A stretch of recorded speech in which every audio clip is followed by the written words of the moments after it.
La France est en train de se désertifier de ses médecins libéraux. Les médecins constatent qu'ils ont de plus en plus de mal à trouver un médecin traitant. C'est un constat. Il y a urgence à investir massivement et rapidement sur la médecine libérale.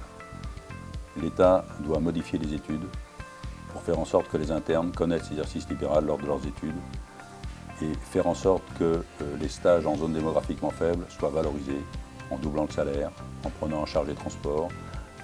Et l'interne découvrira une médecine libérale de proximité qui est passionnante à exercer, il faut le dire, il faut le répéter. Et il s'installera. On a des preuves, partout où ça s'est fait, ça a marché. Investissement sur les études, connaissance de l'exercice libéral. Mais il faut que l'interne connaisse un exercice libéral où la pratique se fait dans des conditions correctes, avec du personnel, secrétaire ou assistant médical, des locaux corrects, des médecins libéraux qui accueillent des pathologies qui n'ont strictement rien à faire à l'hôpital, et un hôpital qui cesse de se comporter en concurrent vis-à-vis des médecins libéraux.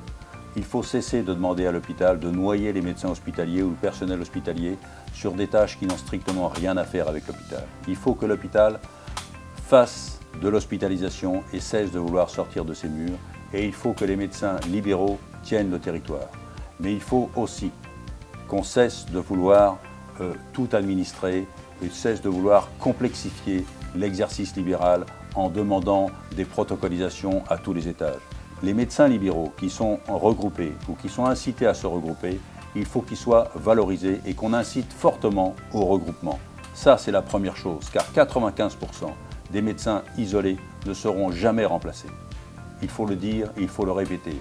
Et ça n'est pas en gagnant du temps, comme veut le faire le gouvernement, en faisant du saupoudrage sur l'exemple des contrats, des 295 contrats CESP qu'on offre aux étudiants en médecine, et l'illustration que ce gouvernement, que les gouvernements ne mettent pas le paquet qu'il faut mettre pour qu'on sorte enfin de la désertification libérale.